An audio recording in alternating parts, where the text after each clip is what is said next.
Okay, Kia ora. Kia ora. Science podcast today. Kia ora, everyone. We're going to go over creatine. Creatine. Yes. The whole Water Bros are going to be talking about creatine today. Yes, I suppose we'll touch on the performance aspects of it, the research aspects of it, uses, and maybe other aspects of creatine. Maybe Who's used creatine before? we all have. You're on creatine right now? For me, in terms of like my goal is to increase strength or performance. So Even if you tell me you'll do something creatine. No. So creatine, probably one of the most studied compounds in sports nutrition. Maybe that and probably whey protein are probably the two most. There are some reasons for that as well. So they realise there's some parts about it that work, and they could get some good data on it. And then it becomes also very easy to manufacture it and make more studies around it to sell supplements. So that obviously makes sense. So in the past, our common uses for it. Hello, how you doing? Good morning, how are you? Very good. Sure. So our common uses for it, we're going to be, mate, would you be able to open that door, please, brother? Oh man, chair. Busy day today? Chair. Ish. So our common uses are for trying to accelerate what we call the ATP process in our body. What's up, Jordy? Hey. So what is that? Adenosine triphosphate, but let's just call it ATP. ATP is our fast or power source of energy. It's the first energy source our body uses when it tries to do stuff. It's very short. That's why if you're sprinting on the basketball court for the first quarter, you feel absolutely cooked, and you find your second wind. It's because you kick in to the next energy system. ATP gets depleted first.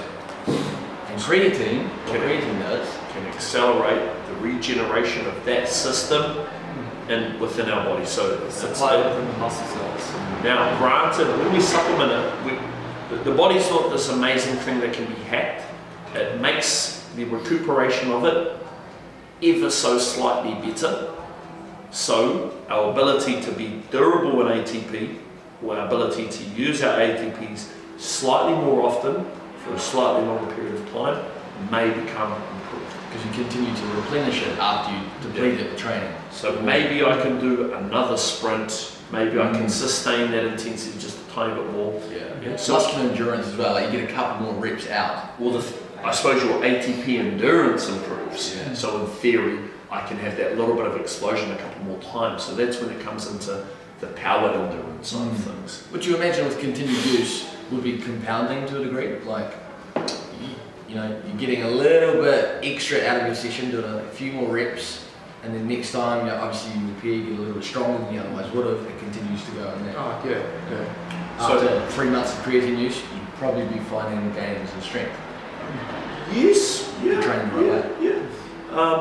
You're gonna I've used creatine in the past. Do I think it works? I think it works a little bit. Like it's very subtle. When you've been training for years, like trying to be in tune with these subtle changes is tough. So it's always good to measure things, I suppose, like analyze things. For me, it's like, a little bit, but then again, I also have a high meat diet, so I'm getting primarily, I'm trying to get a fair bit of red meat in my diet. I disregard any issues people may have with red meat because I'm trying to get good quality sources, and I primarily try to keep, I don't consume sugar at all, if any. I barely eat fruit. Barely eat sweet things. But You like nectarines? I don't eat much fruit. I don't eat a great deal of fruit. So you get your creatine primarily, like the most understandable form of creatine comes from our beef. In saying that, you have to eat quite a lot of meat to get a significant amount of creatine. In saying that again, how much creatine is the right amount or too much. But wonderful things about it, well researched, cheap and cheerful. It's pretty cheap. So that's a great thing about it as very well. Affordable. Yeah, If very we look supplementation. There are a lot of garbage supplements out there claiming to do this and that. Creatine's well researched and I would say it's very fairly priced. So yeah, from an athletic perspective, if you're looking at investing in something, I would say my first two interests are going to be a good quality protein. The reason for that again is I treat it like part of my food, so it's more like a snack, and then it helps just help boost my daily protein intake, which is one of my positives. Right, I read a bit in physiology, they were saying how creatine, leucine and isoleucine, the only 3 supplements that have ever been proven to actually help muscle protein synthesis, help you repair and recover faster. I've also heard that creatine, even more so research for brain health. Yep, there is a lot of content and interest surrounding nootropic benefits of creatine. I know that's where a lot of the new sources of interests are coming in. Well, it's pretty much helping with your energy currency within your body. So your brain, your brain uses so much of it. That's probably why it's having an effect. The brain uses the most ATP? Just the most energy in general. Yeah. Probably for a size, skeletal muscle would be using a lot as well. Yeah, skeletal muscle in an active person. Yeah. So remember the sprint. Well, for example, our basal metabolic rate, like assuming we do no exercise, the greatest demand is going to be our brain first, energy, right? So the reason we need so many calories is for our brain.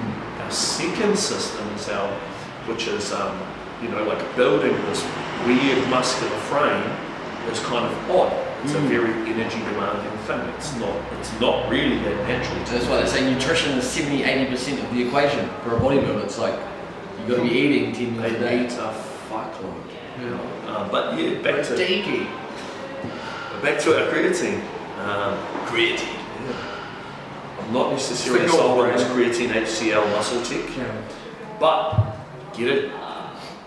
First go-to will be a cheap creatine monohydrate. We won't discount this brand. It's just that monohydrate is much better research for our athletes there. Guys, they say 5 grams a day, they say there's no point in 10 grams a day. I say different. I say why not spread the load out, and it's really no issue with using more. Using more isn't going to dampen the effects of an optimal amount. It's just you're going to get proportionately less benefit. So are there any dangers of over supplementing creatine? I've heard that water gets drawn into the muscle and you get so it will change your bulbous blood pressure. But is that an issue though, holding more water in the muscle? Not necessarily. No, it's not. I'd probably say it's a good thing, right? And that tends to be an initial response to increasing, the compounds. It's kind of like if I increase my salt massively, my body's going to start soaking up a bit more water. But when the body regulates and understands its creatine uptake, it's going to stop freaking out, and then it's going to start regulating its hydration. Yeah. So you notice we're putting all that stuff in. Body recognise, hey man, this is a lot of creatine. So how do we get rid of it? We piss it out. Hence why a lot of people start going for regular pisses with their creatine. But if you can last 2 weeks, body's going to adapt and realise, hey, this stuff's going to continue coming in. Let's figure out a way to utilise it better. Your levels of hydration should improve a bit. Still with case studies. How much weight would you put on with continuing the same diet you had and 5 grams? I think percentage-wise it would be interesting. 3 The more months. muscular you are, probably the more likely you are to hold weight because it's going to come in the form of He comes to 90 kgs. Hey, 3 months. 90 kgs. Just creatine. Just creatine. But what are you weighing at? 85, 86. That's 90 kgs in a month, bro. Easy. But just creatine. Marty's going to go to 100. Martin. Yeah. And just look like an absolute Excuse! Where's my neck, man? No neck. The iron neck. Anyway, We can talk about that. supplementation wise, what I'd suggest is, so like for example for me, I use 5 grams twice a day, which is 10 grams. I'm just a little over 110 kilo. How long have you been using that? What's that about? How long have you been doing that? Or creatine. Yeah. When I load, I will do 5 grams a day. So you're not on it Twice a like day. No. Oh, good when you do No. that. When I do it, I would use 5 grams twice a day. So 10 grams, I'm about a gram per, for every 10 kilos of body weight. Is That's- there a that's loading my period and then a period where you need But to stop they taking used it? to say that There's there'd be a cycles. loading period because it's Disregard supposed to loading. saturate your body in Yeah. creatine. Sprinters to use it. Yeah, I don't think it's that necessary anymore Yeah. because you're giving your body access to excessive creatine, which your body already creates creatine anyway. So you don't really need to overload anymore. But that was the general rule. Also, what is my purpose? Will the body stop creating it if you start supplementing too much? You go, oh, I don't need to do this anymore. Well, we store creatine in our muscles. No. So, So creatine exists in our muscle. So like for example, when I eat and I build muscle just contains creatine. So we're not going to just, it's not a hormone which we can disrupt. It's not a, it's not like a nutrient balance that we need to extract from the guts that exists in our tissues. So for example, if I'm not eating, let's just say I'm not getting enough sun, I'm not going to get vitamin D. sun. You sound right. So I'm not going to get vitamin D, and that's going to have an effect on it's going to have an effect on a chain of other things. If I don't take any creatine, I'm going to have creatine in my muscle. If I take more creatine, I'm still going to have creatine in my muscle. It's just part of who I am. It's part of the muscle. All right. So if we think about what we're using it for as well, if we are using it for sport, why not just take a more sustainable approach from the get-go that I can do from today? A gram per 10 kilos body weight, and split that up over 2 servings, so we're not just getting this big dump of it. And I would probably have, I'd have my morning, afternoon, and I'd just simply have, I'd not load it, I'd have the same use manner over a longer period of time. None of this loading, maintenance, dropping. So you're saying go hard or go home? I would just say I'll just say you set up how you're going to use it. So I'll be use it using for 8 grams Yeah. in the morning.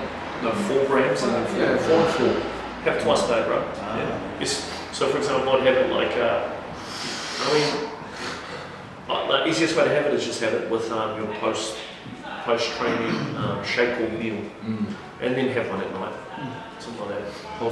Sometimes experience headaches with creatine, though. I've had that as well, bro. Yeah. Why? Too much creatine, bro. I don't know. Maybe. Is that like because it's drawing too much water into the brain? Yeah, maybe that's what I'm thinking. I Maybe would it's say not my body's- our first order of business, if you experience some headaches and that, would be to actually address your mineral balance. I'm Electrolytes. probably going to say that your body's struggling to hold on to water. Maybe we need to actually up your salts. That would be what I would consider first. I'd be like, well, maybe you're not getting enough salt. Potassium. Potassium, sodium. So just get salt, potassium, and how are we going to get that? Well, coconut water for potassium, banana for potassium. People say leafy Iodine greens, but salt. the amount of fucking leafy greens you've got to get efficient amounts of potassium is outrageous. Right? So potassium from either coconut, banana is going to be the best one, and then plenty of salt. People underplay the bottle of salt, especially if you're an athlete, if you're reactive. You're probably depleting salts. Genetically, we are predisposed to expel salts and fluids in varying rates. Well, some people are fucking sweaty. Athletes They need salt. Athletes have a higher, more blood in their body compared to someone that doesn't train. Yep. So How amazing is that? Because you got more muscle. Yeah. That's why. You got more muscle, man. You got more muscle and your body actually because you sweat so much.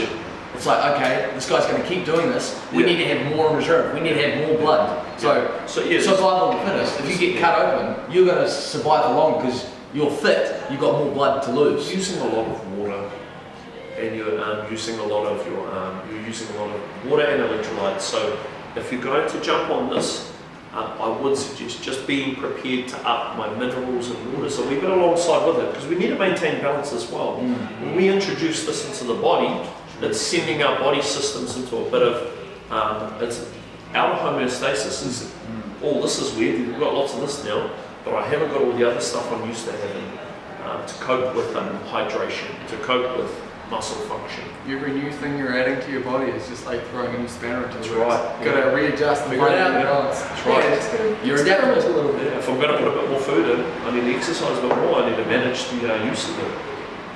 We're just very complicated machines. It's always adding into the spectrum, mate, or the variables. Like we talked about ketogenic diets in the last one, but like your basal metabolism is going to be vastly different from someone else, and it takes years of training and doing the right things, slowly accumulating to lift that metabolism. We're always attempting to have kind of blanket systems, but that can apply well enough to most individuals, you know. Because there's so many variables to find optimal health.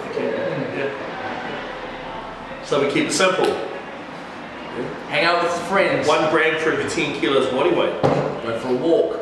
Don't miss just hydrate, chief. An apple a day keeps the hummy Australia. Silly us. Silly us. Thank you very much. That's all brothers. Over and out. Out. Ciao.